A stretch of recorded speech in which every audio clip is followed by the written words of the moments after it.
This is Awareness Explorers.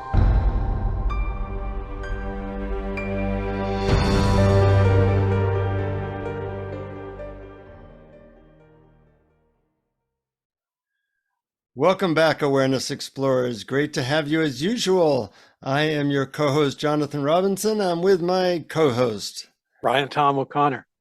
And we are excited and honored to have a guest, C von Hassett, who I will tell you about in a moment. He's an expert, we'll call it, he might say differently, in Dzogchen, which is a Tibetan practice. Before I introduce C von, I want to just do a call out to our Patreon supporters. Thank you, especially Christy. And if you want extra stuff, go to patreon.com/awareness explorers. And we'll send you all kinds of extra stuff, including my latest article, which is called 8 Seconds to More Joy and Awakening, which has been a fun practice I've been doing, and a lot of people seem to be getting good stuff from it. But anything you have to say before I introduce C von? The only thing is to welcome C von, and I'm so grateful that you're joining us, and I really enjoyed reading your book, Entering the Mind. Oh, great. Thank you. Thank you. So let's tell you some stuff about C von Hassett. He's a writer, editor, and the publisher of Riot Material magazine. He's a one-time professor of literature and a decades-long practitioner of Dzogchen, which is a radical wisdom practice which points the practitioner directly towards the recognition of their own mind in its natural state. His new book is Entering the Mind, which is a richly poetic and deep exploration of that particular transformative practice. Welcome to Awareness Explorers, C von. Thank you for having me. You know, we have a rather sophisticated audience, but not everybody, including me, is very familiar with Dzogchen. What is your quick description of it, and how did you get into it? Well, Dzogchen is considered the highest wisdom practice on the planet because it is the teachings point you directly to the nature of your own mind, and this is the mind that gives rise to everything about ourselves, including our body, but all thoughts, all perceptions.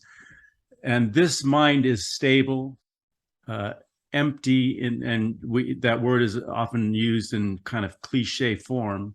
But when you're actually sitting in the natural state observing, and what you're observing is your own mind, is you're seeing the emptiness of your own form. The body is sitting within awareness rather than awareness within the body. And you're seeing an incredible stability and vastness within your own sense of awareness and your own perception. So the teachings point you there. They show you how to recognize it, which is critical because oftentimes every one of us slip in and out of this natural state without knowing it. It feels great. You know, you're kind of like, wow, that was just a beautiful moment. It could happen while you're running. It can happen while you're in a car crash. It can happen at any time. And so Dzogchen teaches you how to recognize it, and then from there they instruct you on how to rest there without being pulled out constantly by the various distractions, and mostly your thoughts. That's a good brief description. Would you say then it's the same as what could be called entering pure awareness, and that's a set of practices to help people to do that? Well, yes, if pure awareness is speaking to this idea of recognizing what's already within you, then yes. I don't know of many other traditions on the planet. Mahamudra and Dzogchen are kind of the two that I'm aware of. Even Zen will take you up to the point of recognizing the emptiness of all things, but they don't take you to that next level of who is the one recognizing the emptiness in these things. You know, what part of us is seeing that? And Dzogchen really breaks it down, you know, like where you're actually looking at the various parts of your body and trying to find where the awareness is in that body. So as far as I understand, Dzogchen is the one that really shows you how to recognize. And the recognition is the absolutely critical part. Mm-hmm. And when you talk about entering the mind, and we talk about the mind, most of us think of the mind as our individual set of thoughts. But it seems to me that, I mean, that's the everyday use of the word Seems to me you're talking about something a lot deeper or a lot more universal. Is that true? Well, the individual is true, and it's critical for any practitioner to recognize that this is your own individual perspective within the greater space of all things. And this perspective that you have is ongoing beyond this body, timelessly, forever and ever and ever. And we inhabit new bodies, even dream bodies, even bodies in the death state. And in this life, the body that we inhabit is changing continually, but our awareness perspective is always going to be the same forever and ever and ever. So Dzogchen is saying, okay, this is an individual perspective. You're going to recognize it, but it's also now what gives rise to all the thoughts. It gives rise to all perceptions and all feelings, and the way you in particular view the world. Mm-hmm. Now, you use the word recognize what's there, and I like that because, of course, awareness is always there in the background. Right. What would be an example of how you might tell someone who's new to this, or somebody even not new to this, a way to recognize it while they're going about their lives? Well, I think the critical part is you have to familiarize yourself with it in stillness. So first familiarize yourself with it in meditation practice, because then you can control the situation around you in terms of noise and distractions. And in recognizing it, the great masters will just simply, it's always going to be a one-to-one when you're sitting with a master who's pointing out this mind of yours. But in general, the questions that they will pose to you is, where does it arise from? When you're looking at this awareness, you've already settled down and you've kind of quieted the mind in terms of thoughts. You have a very stable sense of awareness. And then the master will be asking you, so where does this awareness rise from? And you're kind of looking for it. And the questions aren't so much as important as the actual act of looking for where the arisal is. Where is it abiding? And then where is it going? Does it have a shape? Does it have a color? And in the looking, what you're seeing is that the awareness that you're seeing is none of that, but it's still there and it's stable. And that's where the eye is intended to fall. So in all the searching, you're seeing the stability, and then you recognize that stability is it. And in doing that, the key here is then to rest in it without getting distracted, because in the resting, the wisdom of your timeless being begins to sneak up and speak quietly to you over time. And the longer you're in there, and it doesn't last long when you're first doing this, because thoughts always will come, you recognize the thought and you try to get back in. So it's a very simple practice, but it's quite difficult at the same time. Yes, it reminds me of a quote from your book that I enjoyed, where you say, how do you become confident in knowing this mind? You first recognize it, and then you rest in it. Yes. Recognize and rest, recognize and rest. Do this over and over and over. Yes. And that quote is kind of a direct in the lineage of Urgyen Rinpoche, Tukul Urgyen Rinpoche, who his mantra was, short moments many times. And this is the only way to do it, because when you're first entering it, and for a long time after it, you're in there for short moments. You recognize it, you see it. At first, you're blown away by it because it's so truly amazing, and you go, wow, I can't believe this is here in front of me. You get past that because you want to let go of all of that, and then you just begin to sit within it, and then it begins to open up and even stabilize even more. And this is within each one of us. And you recognize that the world itself is within this awareness of yours. You're not within the world as much as the world is within your own awareness. And this wisdom transforms the way you just go about your daily life. So you asked earlier about how do you do this in your daily life?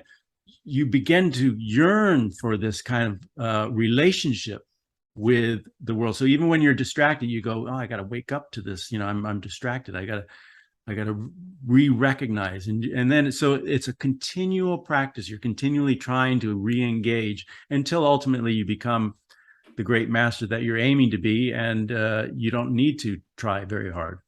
Mm-hmm. Many years ago when I was in Nepal, I came across somebody who said I can read, secret teachings of Tibetans, and he charged me some money for this.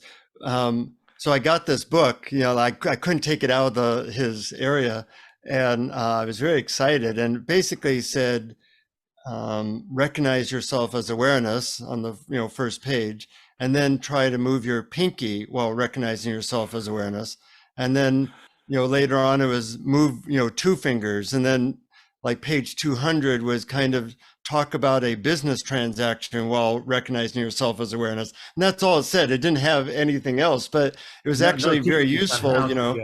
How to slowly but surely rest as awareness while doing various activities. Do you have any pointers for what helps people to, quote, rest in this experience?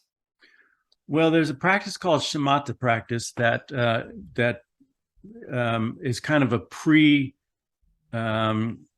Vipassana practice. Vipassana is the insight meditation practice where you're actually looking at your own mind and becoming familiar with it.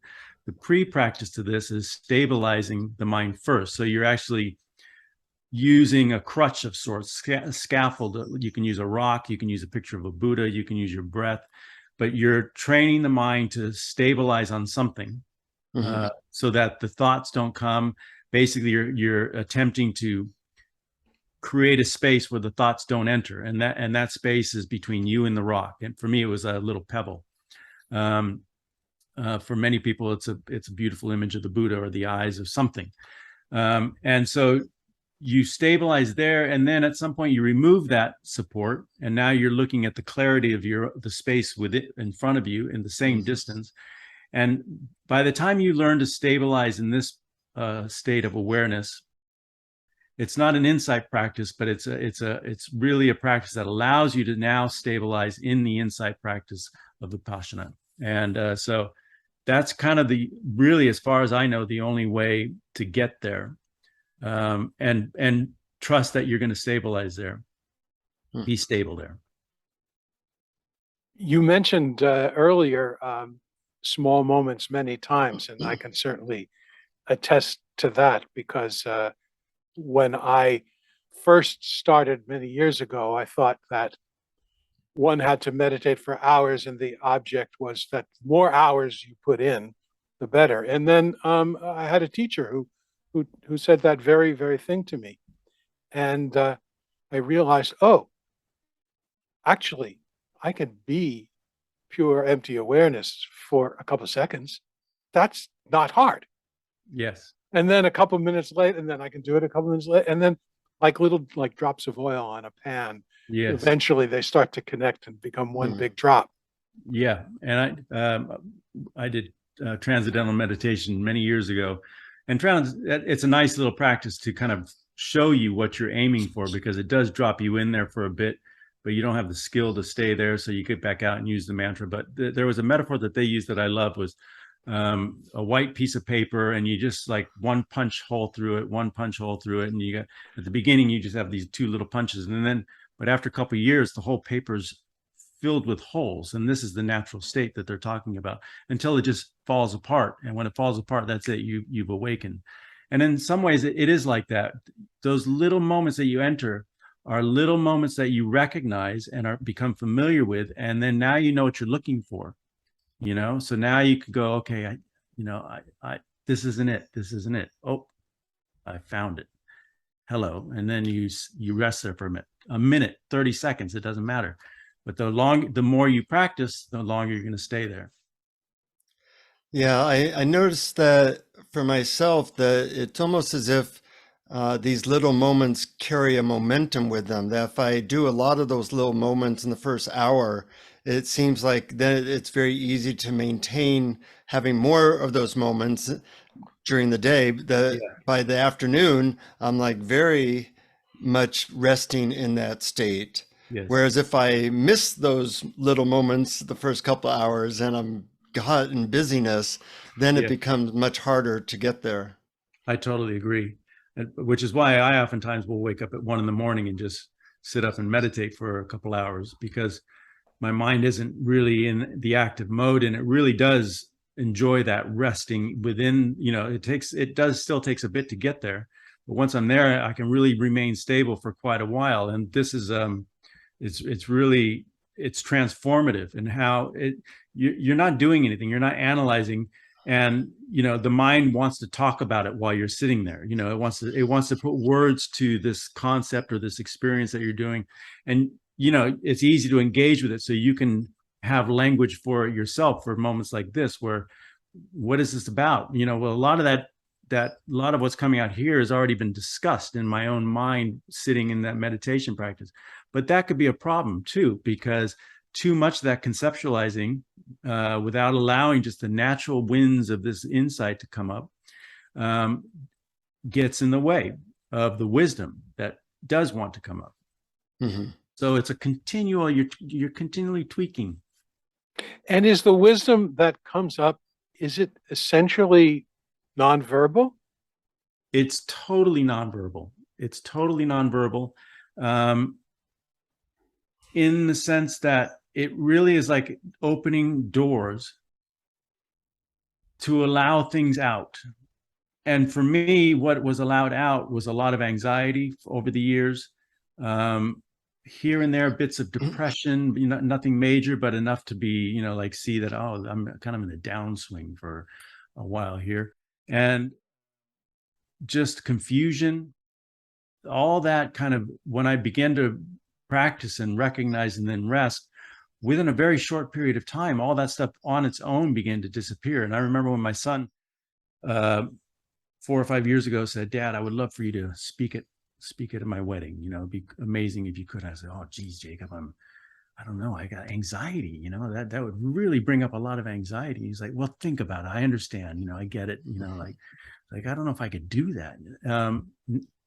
But within a short time after that, because I was really hitting my stride in the practice, within a year, it was like, man, because the pandemic hit, and also, so his wedding was delayed. I was like, easy, I could do it.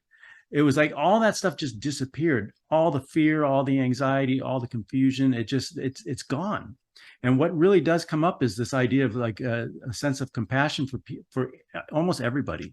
Not a sense of, that wet, drippy compassion, but of real, honest, like an understanding, empathy for what people are doing in the world. And it just makes life so much smoother and easier. Yeah. And I imagine that compassion comes from knowing that our true nature, which is qualityless, which is empty, is identical to everyone else's. So everyone, yes, and everything. Exactly. And some teachers talk about these, as you mentioned, these emotions that arise, that sometimes when we first awaken to our true nature, that sometimes these suppressed emotions start to bubble up, and that's actually part of the process. And you indicated that maybe they sort of went away by themselves, but is it also necessary to look for where you're resisting them or where you're trying to prevent them, and seeing if you can relax and drop that? Yeah. Sonyi Rinpoche, who is Urgen Rinpoche's son, he's a great teacher, in my opinion. He speaks to this idea of a handshake practice. And what you're handshaking with is the resistance within you, all of the things that come up in you that create resistance, including triggers from all over the place.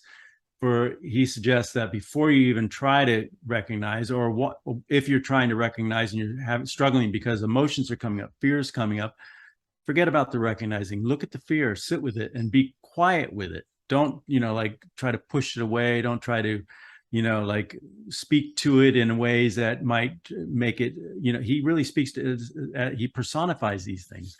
And he suggests that they're kind of living entities in and of themselves, and they want to be cared for. And so, and this is within us. This is our fears. This is all of the triggers that send us to weird places. He says, just go there, sit with it, be with it as you would a child, who's, moping or whatever, and just be present with it. And I like that. I think that's very effective. I mean, I didn't do that, but I think I did that in so many different ways over my lifetime that by the time I really did find my way into this kind of natural state, these things kind of just went. But I probably would have had to do a lot of that earlier work and handshake practicing and all that. Well, it's beautiful and very, I think, great for our listeners to hear and very useful. Yeah. Sonia Rinpoche is amazing. Say again? Sorry. Sonia Rinpoche, it's Tsokny. And he's probably my age. He's late 50s, I think.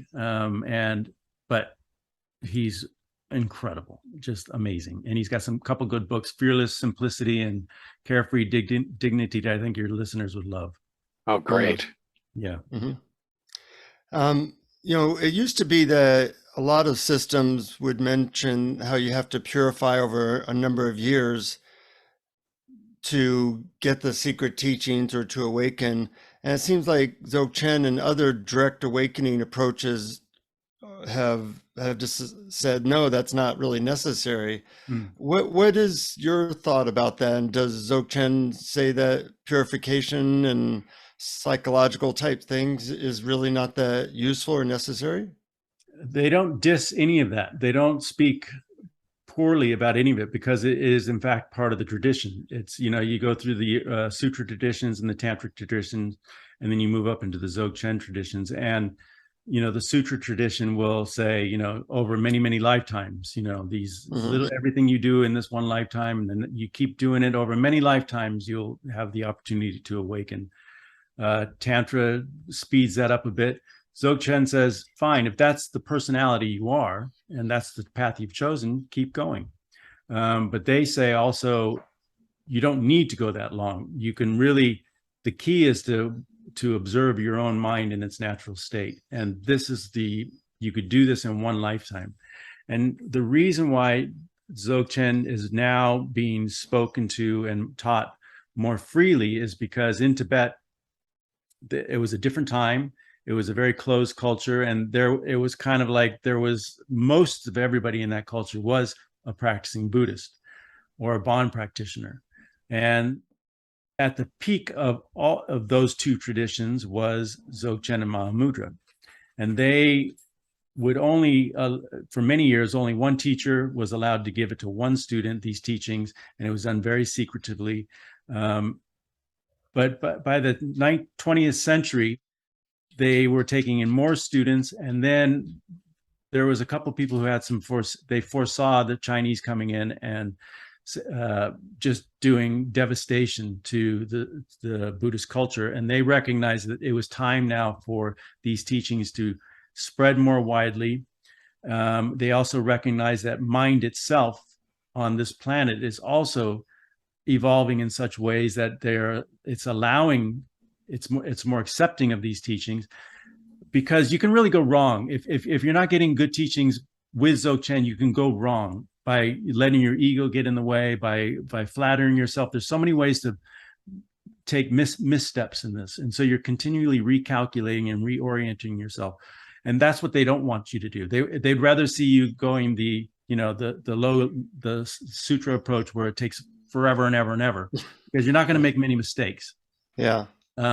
But in Dzogchen, it's you could do it in this lifetime, so you can also make some big mistakes, and you can spend 50 years thinking that you're on the path, and then find that when you die, your mind is shot off somewhere else, and you didn't make any progress at all. So this is why it's critical to have a good teacher in your life, to receive the teachings and truly understand them. So you do have to analyze. You have to bring your critical faculties into this practice for a long time, but then you also have to learn how to let them go when you've entered, because you don't want to keep critiquing and analyzing, because then that just gets in the way of the spaciousness of within yourself to arise. Well said. You mentioned that people can go off course. What might be a couple of signs that a person is using the teachings in a wrong way or starting to veer off course? Well, I mean, I don't know, because I haven't met anyone, but I could see where you'd want to get ahead of yourself, especially when you're young in your practice and you really feel like you're having some big successes, and you want to start talking about it, and you want to start, lecturing about it, or hey, this is the way to go. Do you know my past, C von? Because it sounds like you do. No, I don't. But I mean, when I spent 30 years practicing these teachings, I never said a word to anybody. And I mean, nobody even knew I was a practitioner until I wrote this book, and then, so, when did you write this book? And how, I didn't know you were studying Dzogchen. It was like, because, on the one hand, I didn't have the confidence to speak to it. And I'm just a Western practitioner just trying to figure this stuff out. And I'm still a practitioner trying to figure this out. But now I have some experience, and I feel like I'm also a writer, so I can put it in a language that's not compromising my own journey. It's not assuming that, taking the role that I'm assuming I'm a teacher, because I'm not. I'm just saying this is my perspective from a practitioner's perspective. And it could be helpful for all of us Western practitioners to, share that kind of perspective. But we all need to be speaking to the teachers who are truly either enlightened or right there at the edge, Mm-hmm. Yeah, you did say in the book, you talked about doubt, and you said that we sometimes we sometimes don't have confidence in that seeing our mind, and that knowing that it's our mind, and that sometimes being told that by a teacher helps that confidence. It does. My wife is, I think, pretty good practitioner. She's only been practicing for a few years, but I've given her all kinds of books, and I've spoken to a few points, but she's also a strong-headed woman, and so she'd rather read the books and take all kinds of notes and then get in there and try to practice, and she didn't feel the confidence that she received until she sat down with a proper Tibetan master. And then at that point, her intellectual engagement with this practice shifted to an experiential engagement, because her confidence, just like I've been welcomed into the lineage by, the living masters of, who've been receiving these teachings from 1,000 years back. So this kind of confidence is really kind of important, to know that you've been accepted, and the acceptance is like, it's not like the acceptance of the Western sense. You're literally like being welcomed into a tradition that's living and breathing and true.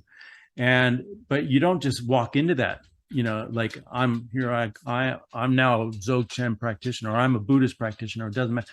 You need to, go through some formalities. And they're very simple. They're like simply saying, I'm going to go sit with a teacher for a weekend, or read some books, and then start really like, associating my heart with these teachings. And these are the key points that you need to make as a personal commitment to, and this develops confidence. And confidence is, and when you're sitting there and you're looking at your own mind in its natural state, confidence is critical, because if you have any doubt, that kicks you right out, and it kicks you right back into the conceptual mind. The conceptual mind loves to fill you with doubt, and it loves to fill you with roadblocks. So the certainty is critical for progress in these teachings. Well, let's talk a little bit about your own mind in its natural state, which you just mentioned. I just, for our listeners, I really love to get a better understanding of what that really means. Our own mind in its natural state. Does it mean without the filters of all of our thoughts of past and future, or how would you put it? Yes, you're looking, you're sitting there, you enter by placing the mind in such a way where you're trying to get it, like every meditation practice, you just sit down, you place your mind so it's stable, you start observing the thoughts that go, that are coming and going, you look at, well, where are they coming from? It's kind of like a habitual practice in the sense of where is that? And that's mainly just to kind of get you looking. It's coming out of nothing. It's abiding nowhere, and then it goes nowhere. And this is where the idea of emptiness comes in, because it's this mind itself is coming out of nothing. And then when those thoughts begin to settle, because you're looking directly at them, now you're looking at a mind that is truly open, spacious, thoughtless. And then you recognize that mind, this mind that gives rise to the thoughts. And then in doing this, stability kind of creeps in like a membrane dropping away. And this open spaciousness happens right in front of you, right in your own mind space. And you recognize that as this is what Tibetans call rigpa. And in that recognition, you literally try to just rest into it. You know, if you feel any tension at all in the body, you just let it go into that. If you feel any tension in the back of the head, you know, where the thought is about to arise, or you look at that. And then you're also looking at, when you recognize that this is all happening, then you say, okay, who is looking? Who is the one seeing this?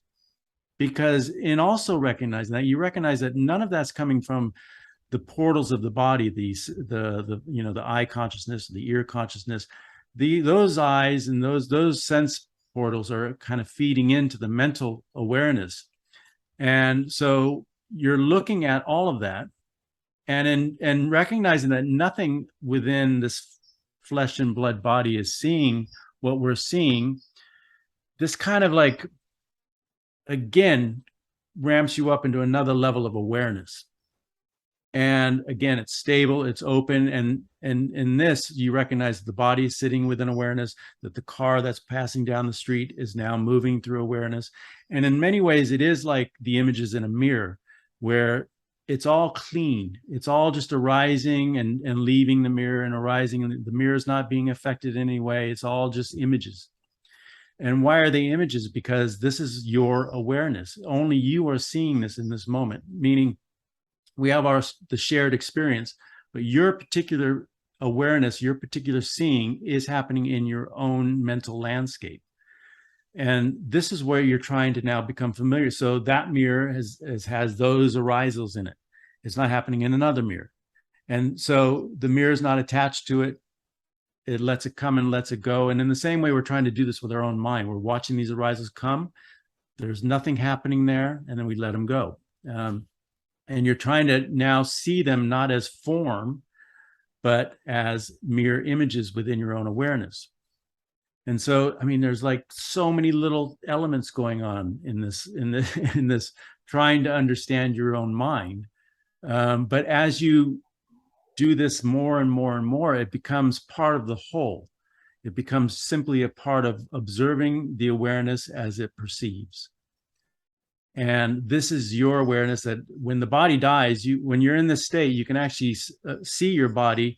You can actually see your death and recognize that your mind is going to continue on, because the body is not the awareness. That was a wonderful guided meditation, C von. I really appreciate that.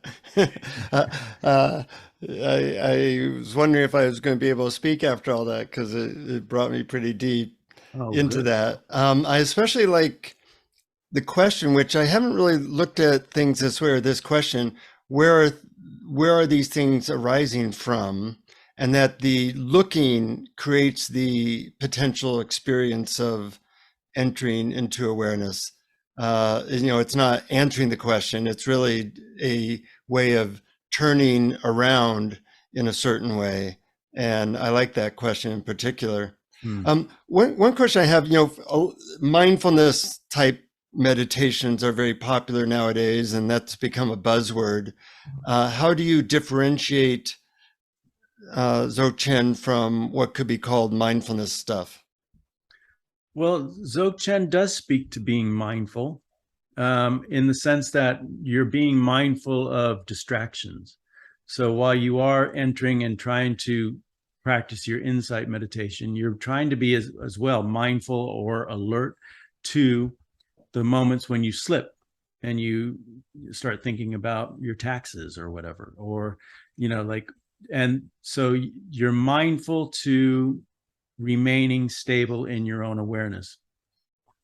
They also speak to the word memory or remembering, you know, and what are you remembering? You're remembering to recognize.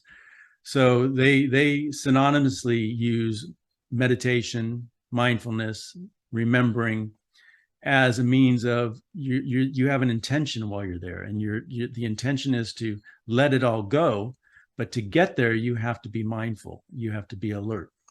So mindfulness is good across the board. I think if all of us could be more mindful, that the earth would be such a beautiful place to be. Yeah. But we're not. And all of us aren't. We're all at large portions of our day not mindful. So I think it's a great training to teach yourself how to be mindful. And you also make a distinction in your book between deliberate mindfulness and effortless mindfulness. And it seems like some are one is useful at one time and another at another. So deliberate mindfulness is when you're actually trying to recognize. When you go into your meditation practice and you're sitting down, you're going in and you're trying to formally get in there and recognize this innate awareness that we all have. Effortless mindfulness takes place when you're actually now comfortably resting in the natural state of mind. And it truly is a vibrantly vivid, alive experience. In some ways, like being in a dark room and then suddenly you turn on a flashlight. You don't have to try to see. You don't have to try to do anything to. So this is the kind of awakening that takes place within these short moments. Then you turn off the flashlight and you're squinting again. That's more deliberate. You're trying to, you could still see, but it's now more difficult. So I like that distinction, because sometimes there is a intention and effort required, and sometimes intention and effort would actually interfere with the resting element. Yes. And you have to know which one is when to do what. Exactly. And sometimes habitually we put some effort into it because this is what we've been doing for years and years and years, and then why are we still trying so hard when you don't have to? It's like this idea of if you're trying to figure something out and you figure it out, then you don't need to try to figure out anymore. You could just sit with the knowledge of it, kind of like that. Yeah. That's why your mirror analogy is also so good to awareness. I mean, a mirror doesn't do anything to reflect what's in front of it. It just simply does. And the same with awareness. It really doesn't have to actually do anything. Whatever appears in it just simply is there, appears, and is part of it. And yes, and it does this naturally. There will never be a moment, as long as for the rest of eternity, where our awareness will not be seeing things. It does this on its own. What we do as conceptual beings is add all kinds of activity to that. And we put all kinds of meaning to it, and we're critiquing and judging and doing all this, running away from or moving toward what we're perceiving. But the awareness itself is simply allowing for all these perceptions to come. So this is what we're trying to train in, is to try to more align with the awareness that simply allows, rather than the conceptual being that is always attaching and doing things with that. Mm-hmm. Now you have a chapter in your book about the importance of avoiding toxic media. And I'm wondering what you can say about that. Well, the chapter really begins with food, toxic food, because there's so much of our food is laden with pesticides, and this does affect the body. And in fact, we need to really take care of our body. And to get into the natural state of mind, you have to be in your body. You have to return awareness into the body. So explore the body, figure out where there are ailments, where things are being shut down. And you want to try to open them up with your awareness, but also with good food. Then once you start cleaning, and the food part's easy, because if you just buy organic, if you just buy, food that doesn't have pesticides in it, you're going to clean up pretty quickly. Within a couple of weeks, within 2 months, your brain's going to be really clean. But then we also have toxic media, which is basically, I think, any news channel in the Western world. They're going to be giving you information, even the most neutral ones, speaking about the war in Russia, all the economy, just standard news can be upsetting. It could really fill the mind with images and things that you really don't. If your aim is to awaken, then you don't need that stuff. You don't need to be on top of the daily reports of war, the daily reports of suffering. All of us as being a part of this world, we're going to get that anyways. It's going to come to us. So we don't need to keep feeding ourselves day in with our ritualized watching television or listening to infectious, highly destructive, opinionated media. So I suggest getting rid of that, because that does toxify the mind. And you really feel it, like if I'm in an airport and I'm just sitting there and I'm getting this television from 8 different angles, I really feel the energy of that in my body now. Whereas, 30 years ago, I didn't, but when you start to practice, you recognize these things that make you feel uncomfortable. And those things that make you feel uncomfortable are going to trouble you in your meditation. Yeah, well, I can really relate to that because I know the feeling of how easy it is for one little thing to all of a sudden set up this big argument inside my mind where I'm trying to convince somebody else of something that I think they shouldn't, in my own mind. They're not there. I do it too. And has nothing to do with the present moment or anything. But just to play the devil's advocate a little bit, sometimes I'm concerned about letting it go, because I'm always haunted by this famous quote, which is evil triumphs when good men do nothing. Yes. And so sometimes it concerns me because I would like to just completely ignore the news altogether, but then I worry about that.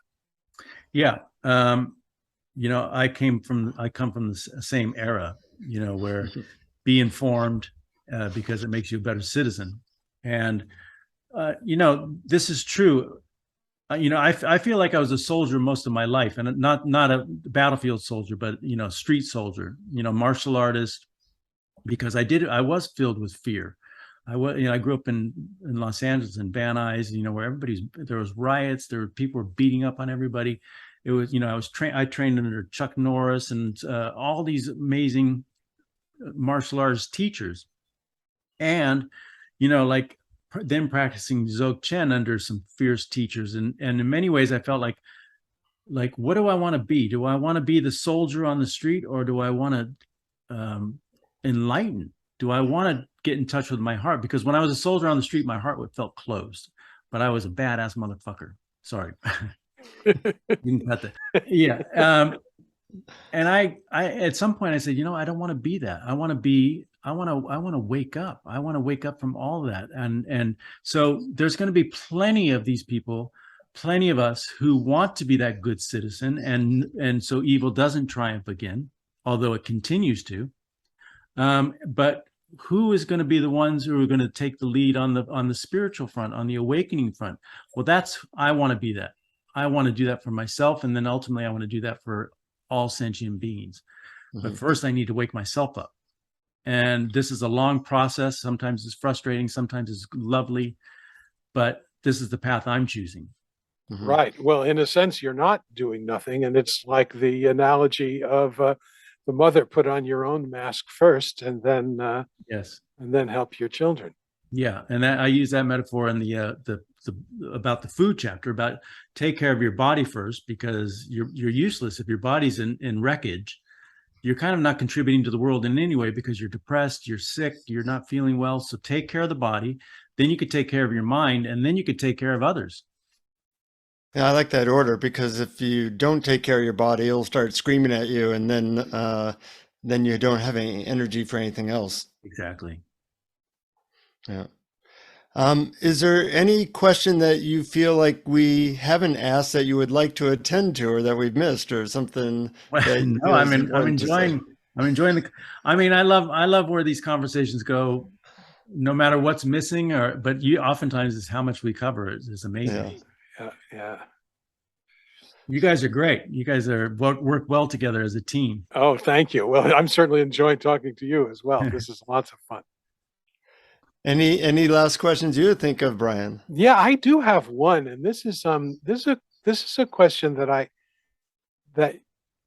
I've had with a lot of different teachers from different disciplines, and I think you may have answered this question in your chapter on ghost stories, but I'm going to ask it anyway, because in the previous chapter, Looking for the Self, you outline a technique where we look for the I within each individual part of our bodies, and then fail to find it. And I have never thought of that the I. I've never thought of my I as being some small part hidden somewhere within my body and mind, but as my entire body. I mean, everything that's not you or something else. So Yes. it doesn't surprise me that I wouldn't find that I in any small part. It would be like if you said, here's a coffee cup, try and find the entire cup within the handle of the cup, Yes. and then since you don't find it, that proves that the cup doesn't exist. That doesn't quite work for me. My sense of the I is of the whole. So I was wondering, if you have advice to someone like me who's not surprised or enlightened by the fact that the I can't be found in an individual part of the body. Yeah, the point of the exercise is much because many people never think about it. So part of the practice is to start thinking about it, because I want this, and you made me feel like this. So who is this me, this I? Where is it? Where does it exist? And the practice is meant to show you that it actually doesn't exist in the body. So where then does it exist? But the point of the practice is what the great masters will say is, okay, so if you think of it as globally as the body, then point to it essentially. And you can't, you know, instinctually, you know, you can't, but they're really trying to say, okay, if you can point to it, then it should be anywhere. If the body is a singular unit, it should be anywhere in that body. You find that the body is not a singular unit. And the point of that is to recognize that the body is composite. It's not a singular unit. It's made up of all different kinds of things. Now, this is an intellectual practice until you begin to rest in the natural state, and you actually you're continually saying, okay, for instance, who is seeing this thing that I'm seeing? You know, this stability. And in Zen, many practices, they say, okay, look at the emptiness, and you see the emptiness. You spend a lot of years training in that. Dzogchen now says, okay, but who is seeing that? And then we go, well, I'm seeing it, you know, of course I'm seeing it, but okay, so now where is that I coming from? And so that it kind of integrates with that shod practice. Then you become familiar that the body's not the one seeing it. So now it's an awareness. Somewhere in our awareness is claiming the I. And so now you're looking for the awareness. And ultimately you're seeing that the awareness is seeing itself. It's self-aware. And this is the kind of the flipping point where your own perception, which is habitual because we don't think about it, begins to move past each other, and it begins to break down, because now no longer there is no functioning I. And now we're looking at an awareness that's self-aware, that's recognizing itself. And this is where we want to begin to align ourselves, is in that realm of no I. So it's not like that one practice is meant to do much more than get you thinking, get you looking, get you training that you need to be looking somewhere else for that I. And then ultimately, you never find the I because the I doesn't exist. The I itself is a conceptual entity of sorts.